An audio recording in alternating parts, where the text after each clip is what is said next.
Good morning, ladies and gentlemen. Hey, Preservation Thursday. It's Preservation Thursday. As you can see, Property Preservation Services being performed by moi, Alliday LLC. We are live in the Alliday LLC studio. This is the Alliday LLC Media Studio, and we are at the fabulous Wainema Ranch.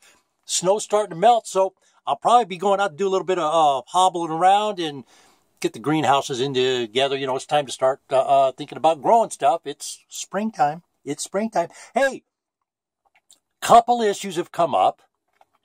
Chargebacks versus back charging. Play on words, but we'll touch on that in a little bit here. Also what we have going on, IAFST, IAFST, the International Association of Field Service Technicians. I guess some people, this is all I'm going to say right now. I have spoken with some people that are involved, and there's a go-between between me and actually anybody that's involved with IAFST right now. So, I don't know who the people or the players are. So I can't answer questions to that, but emails are coming in. My accounts are blowing up, and I am being told that there's 1,000,000,001 questions. I've been granted an interview. What I want to do, I'm supposed to send all my inquiries, but what I want to do before, since it's Preservation Thursday, and this is for the preservation industry. You ask questions. Do you have questions? Do you see right behind me? ALADAYLLC@gmail.com. Send me your questions.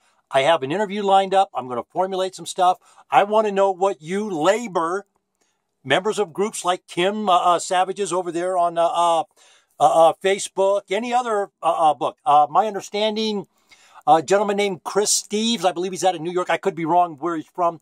I do know the name from LinkedIn. I believe he's one of my connections over there. I've sent him an email inquiring, but information I'm receiving is that he actually spoke to someone who attended an organizational summit of the organization this past weekend here, the first part of the month. Chris, you see the thing at gmail.com. If you would get a hold of me, please. 1,000,001 questions. We have all kinds of questions. I will be, as I said, putting an interview together to talk to them, to bring you guys the information you need to know. Is it going to be a legitimate organization?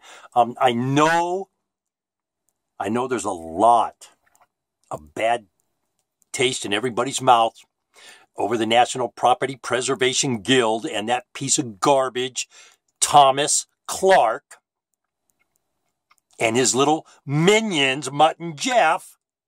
That's right, Thomas Clark, the scumbucket, who called the owner of this company right here a bag. He got all kinds of disparaging comments against Lacey Young, called her the C word and all kinds of stuff. He's a piece of garbage, ladies and gentlemen. I don't care if you're doing business with Thomas Clark, the black gentleman over there, and I use that gentleman term very loose because he's a piece of crap.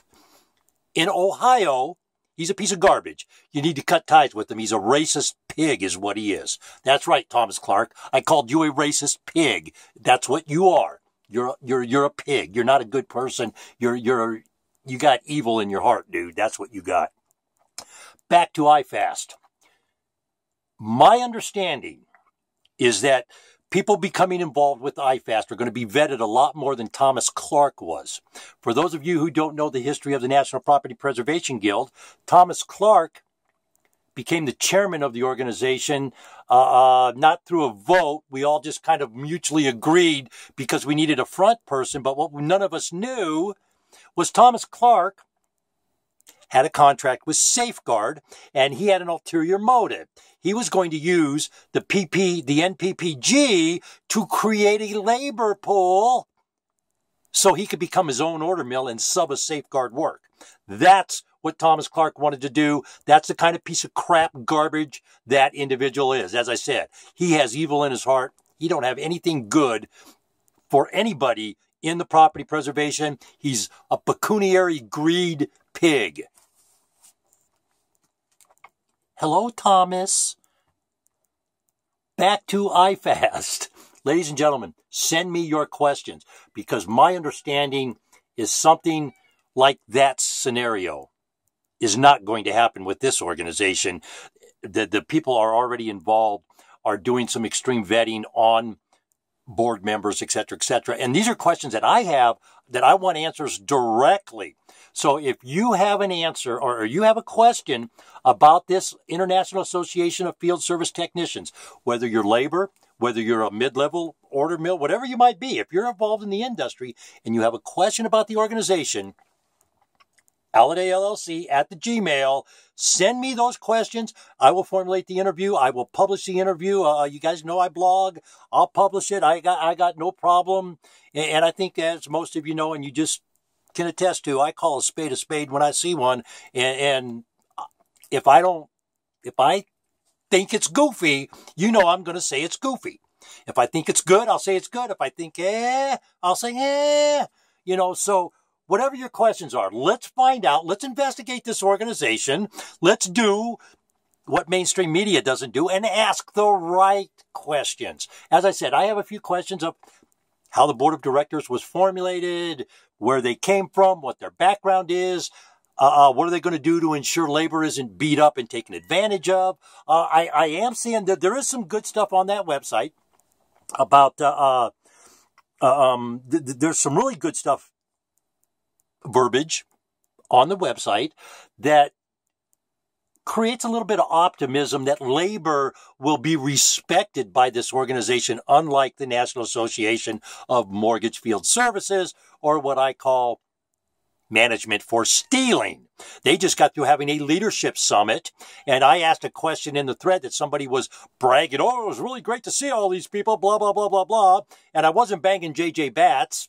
I just basically asked a question that was directed at Eric Miller. Did the subject of stealing from labor come up? And everybody wants to defend NAMFS. Well, I'm sorry. You can't defend companies stealing from labor. You can't defend it. It's a crime. It's called RICO violations because you're crossing the state lines and you're using electronic means to do it. You're defrauding people. It's a crime. It's a crime. So now, put your questions together. I will ask, I'm sure many of you are going to, 5 or 6 people got to send the same question, even though you don't know each other. I'm sure that's going to happen. But let's put some questions together from labor. We're all labor. I'm sure every single one of us have been beat up a time or two by one of these order mills. So let's put something together for labor, from labor, because we are labor. And remember, I am labor, you are labor, we are labor. That is what labor is about. We're all labor, ladies and gentlemen, because we all do some kind of work. We all use our time to generate revenue to pay our bills. Pure definition of labor, exchanging time, whatever you do for a monetary gain. That's labor, folks. I don't care if your job is signing pieces of paper like President Trump's is right now. Every time he sits down with an executive order and he puts his name on it, he signs his name. That's his labor. That's what he does. So we all have labor that we do, whatever level it is, whether you're an executive director of an organization or you're the guy with the broom and the rake in your hand cleaning the yard up. We all do some kind of labor. So that said, let's discuss chargebacks. Now, I have a couple inquiries into some major accounting firms that are researching this for me. As you all know, an IRS agent that I cannot name provided some information that chargeback should be 1099. And this is why.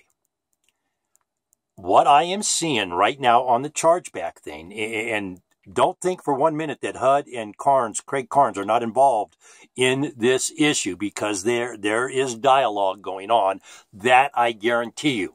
I give you my word on that there is dialogue between Craig Carnes and members of labor about investigating bogus chargebacks. When MCS, and I'm going to lay this scenario out. This is 2017. You, me, and everybody else, in about a month, we have to have taxes for 2016 completed, submitted, etc. Okay? For 2016. So how do we address money being taken from us today for something that happened in 2014? You 1099 it. And this is why. We did our taxes in 2015 for 2014. So did MCS, so did NFR. They did their taxes. They're completed. They're gone. They're out of the books. So how does anybody come back to you and say, hey, the client didn't like this and they're charging us back? They don't do that, ladies and gentlemen. They don't do that. Wake up and smell the coffee. That just doesn't get done. That's stealing from you. And this is why the IRS agent said it needs to be 1099, because once it gets 1099, a copy goes to the IRS. Copy goes to the IRS, and they can investigate it, and they will go back and charge them taxes on it. Hey, wait a minute, you took this money from these people. They're taking, and here's the caveat here. When they do this, they take money from you today for something that you did. Okay? You invoiced something at $100 and they took $95 for something that happened in 2014. It's 2017. Document that. At the end of the year, you send them a 1099. What the IRS agent suggested, because there is a different timeline that you have to issue W-2s and 1099s. What he suggested was that you send them all at the same time. All at the same time. Send your W-2s, your 1099s, have it all done at the same time. Don't separate it out. Have it done at the same time. That way, all those numbers come back. Now, the big controversy, I guess, with people in the industry, they're saying, oh, well, we post that up as a write-off. It's a deduction. No, it's not a deduction. It has been it's money stolen from you, and it needs to be accounted for so the IRS can go back to them and say, hey, you owe us tax money. That's what's going on. They're beating you out of money. They're not being taxed on it. It goes into their Hawaii vacation fund, or in Jay Kaczynski's case, the Vegas crap table. That's where that money goes, ladies and gentlemen. It is not a legitimate chargeback. Once a service has been approved and it's been paid, it becomes an illegal chargeback. You're going to have to really show me a justification that anybody came back on an order mill 2 years later, especially on a trip charge service, or, well, they said the photos weren't right, or whatever bogus BS excuse they use to charge back that money. You list it as chargebacks on your 1099, and you issue that company a 1099. People like this guy Schwartz, or whatever his name is, Scott Schwartz, who claims the MCS back charged him or charged him back $10,000, and you don't claim that? I'm sorry, man, but that's a very poor business decision. A very poor business decision. I'm not saying Scott Schwartz is ignorant by any means. I don't know the man. I don't know him personally, so I don't have any idea on that. But I would think that, and I've also had people tell me that they've been beat for up to $140,000. That's a 1099, folks. You issue a 1099 on that. And I'm actually working with the guy right now. He is owed $140,000 by Safeguard, who is trying to beat him out of the money. And we're working with this. We're going to get the IRS involved. We're going to get Consumer Financial Protection Bureau, et cetera, involved to help this guy out. And again, what I'm seeing on IAFST, ladies and gentlemen, it looks like a mutuality of agreement between management and labor, and that is very important. My time is up today. Please if you have questions for IFAST, Alliday, LLC at thegmail.com, ladies and gentlemen. As always, let's have a great day, and let's all be safe out there.